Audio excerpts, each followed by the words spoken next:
Oh.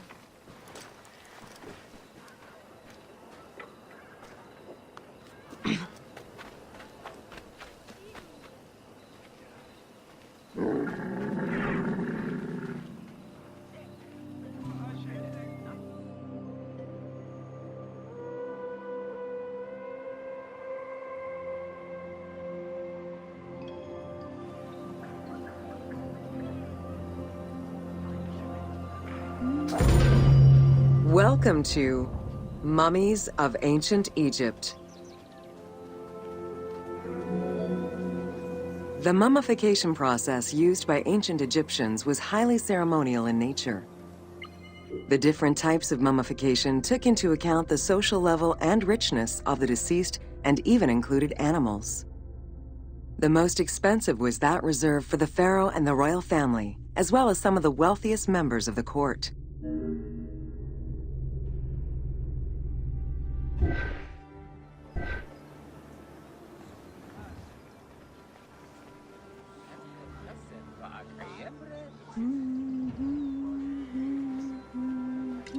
عادت هاوي تفكع أبو نمو هو أمويا سبعاوي خروية طبعاوت إنبوها أحمد كوف مينتك كسوي هركس يمنتي خرو سمعت ورية خصوص الجن بأخر خنحني The first step was cleaning. Once bodies arrived at the mummification site, they were placed on inclined tables while the bodily fluids drained away. They were then cleansed by priests until they were deemed ready for the purification process.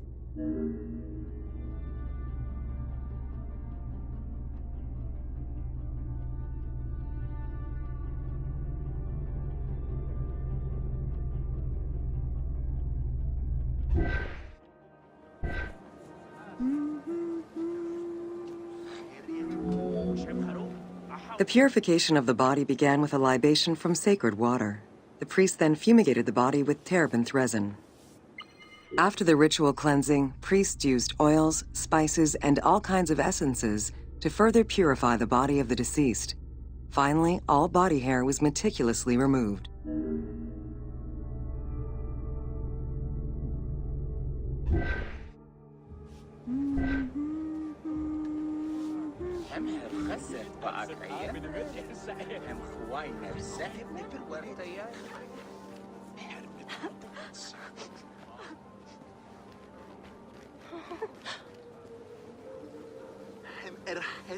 بعك يمرين بعد سي قوي خيارة ستير ببن هم خيارة خلقوات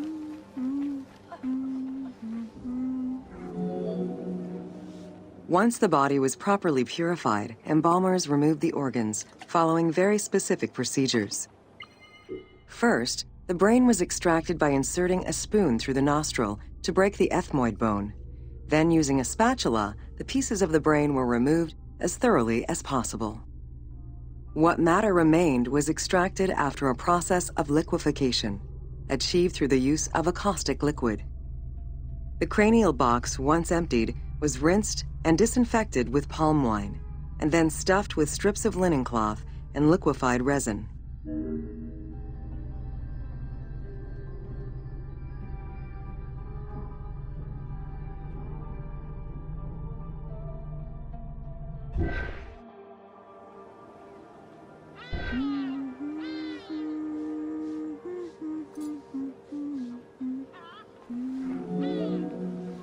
After taking care of the brain, embalmers made an incision on the left flank and carefully set aside the viscera.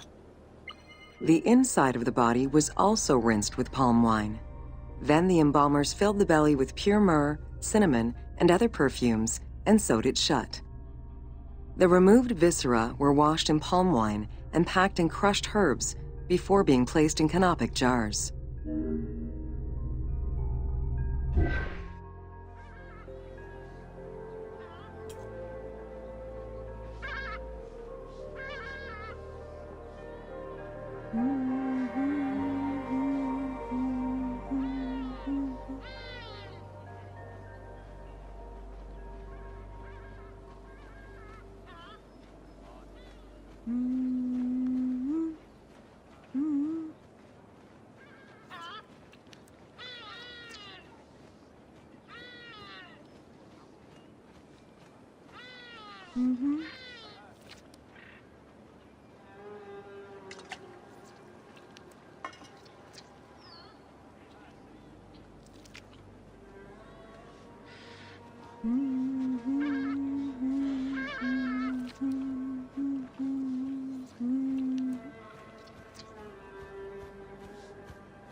Canopic jars were placed close to the sarcophagus or kept in a chest nearby. At first, the viscera were wrapped in tissue and placed in the vases. As the ritual requirements became more elaborate, ointments, spices, and even water and natron were added to the process.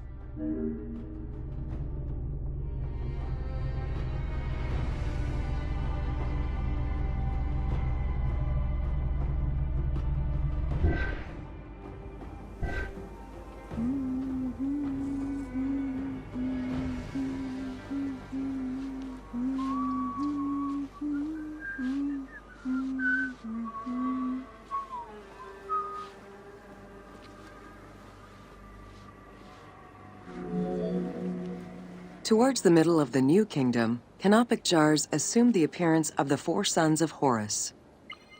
They were known as the protectors of the viscera. These protectors had their own guardians, each a goddess of the dead. Imseti, the human-headed god, protected the liver and was protected by the goddess Iset. Hapi, the baboon-headed god, protected the lungs and was protected by the goddess Nephthys. Dumut-Ef, the jackal-headed god, protected the stomach and was protected by the goddess Neith. And finally, Kebesenuef, the falcon-headed god, protected the intestines and was protected by the goddess Selket.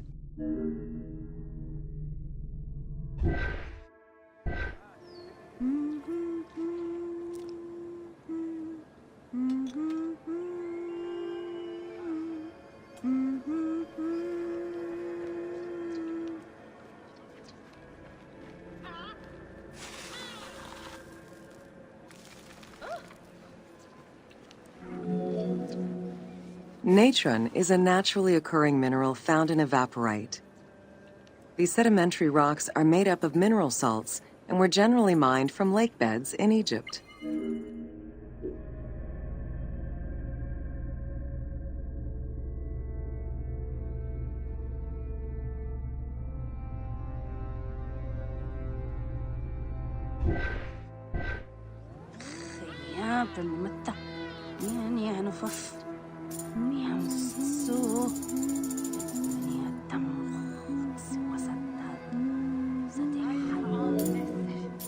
Embalmers used natron as a desiccant to dry the flesh and stop the corpse's putrefaction process. Once the body was cleansed and eviscerated, the deceased was covered in natron for about 40 days. Once desiccated, the body was prepared to be wrapped in strips of linen.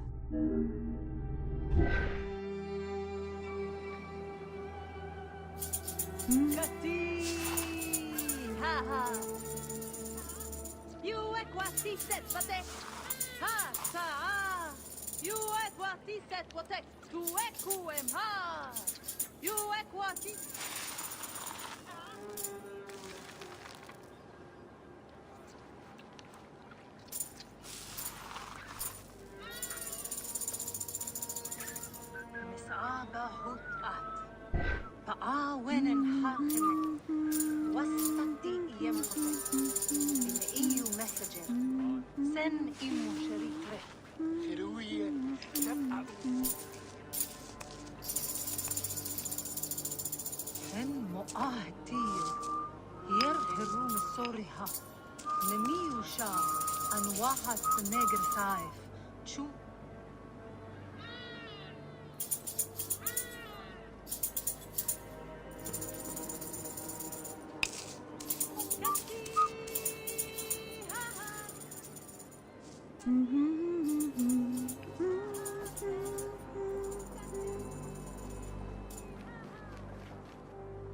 توصلت وجه ريمنتي أبيه ونت مسجي أم الخوتم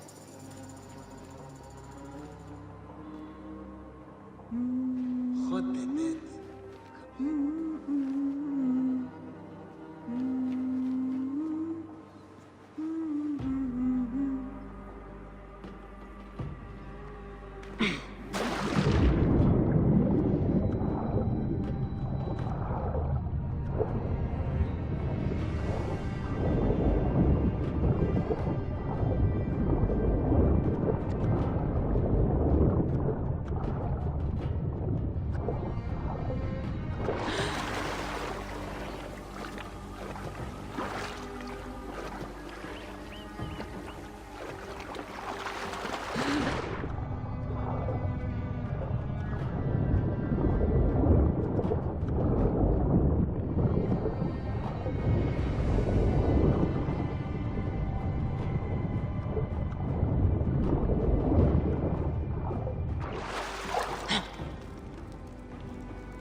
أمحر الأفق فندم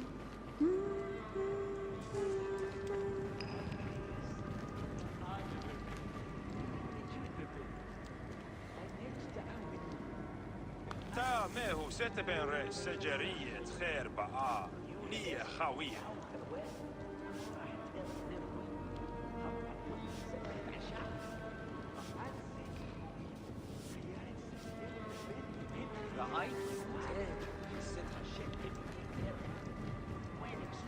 عويات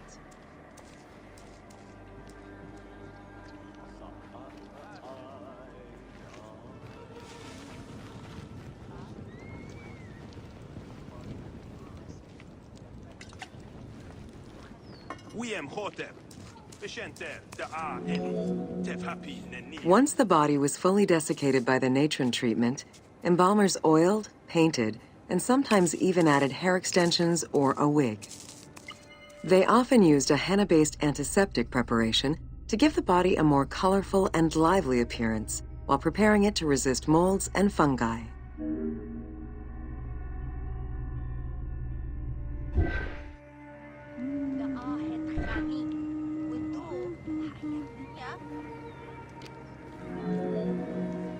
Next came the phase which gave mummies their most well-known appearance, the wrapping. Originally, each part of the body was wrapped separately. Men had their arms crossed on their chests, while women had the right arm folded over their breasts and the left arm stretched along the body. However, techniques evolved over time. Eventually, the body as a whole was wrapped with limbs alongside the body, and increasingly sophisticated and different techniques of weaving flax bands were developed.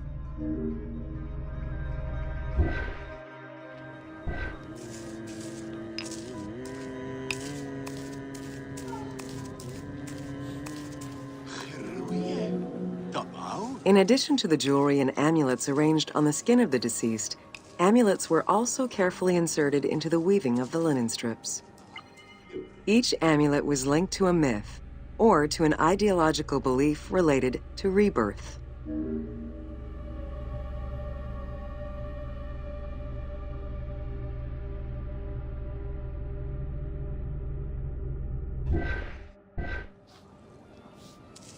خروية طبعوت إنبوها أحمد كوف مينتك كسوي هركس يمنتي سبعة ونف.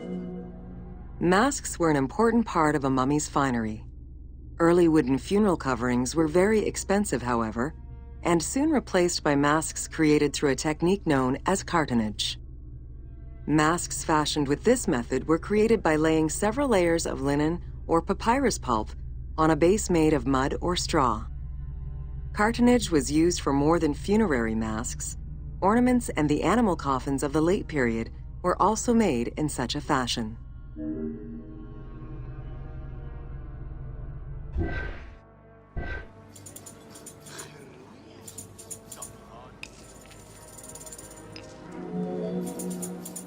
Cartonnage evolved to cover the entire body of the mummy during the 22nd dynasty.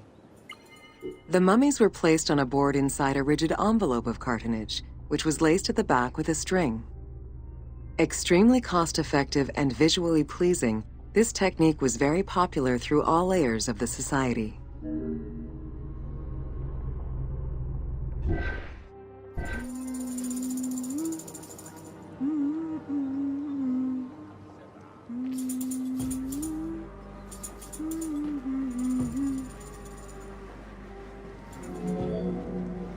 Cartonnage envelopes were usually covered with inscriptions and polychrome decorations specifying the names and titles of the deceased, scenes depicting daily life, or decorations specific to the funerary world. This was a true gift for Egyptologists eager to study the funerary rites of the ancient Egyptians.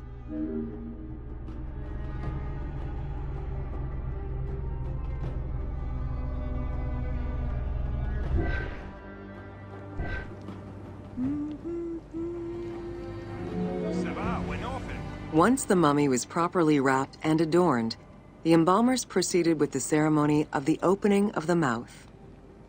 A vital step of the funerary process, this ceremony was meant to bring back to life the deceased themselves or an object representing the deceased.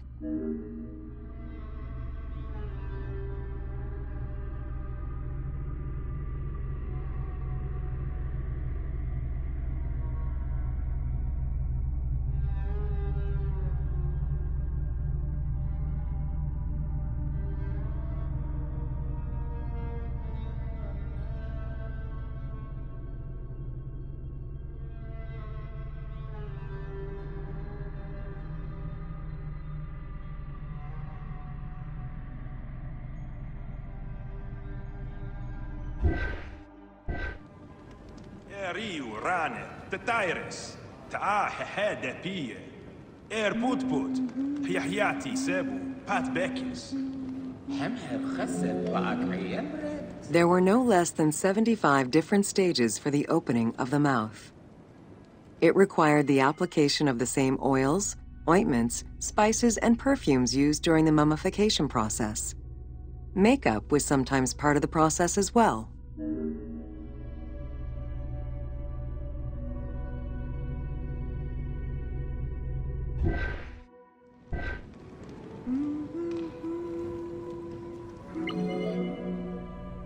The last stage of this long ritual was the act of touching the mouth with the adze to symbolically allow the breath of life to infuse an inert body. Its performance was reserved for a very specific set of people: priests who wore the mask of the god Anubis, a close relative of the family, or by the heir to the throne.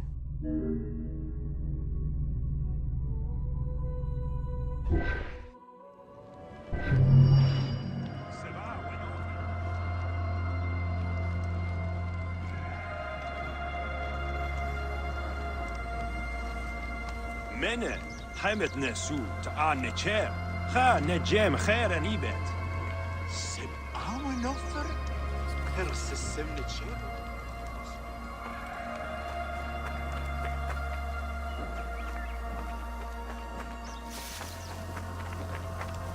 ريو ران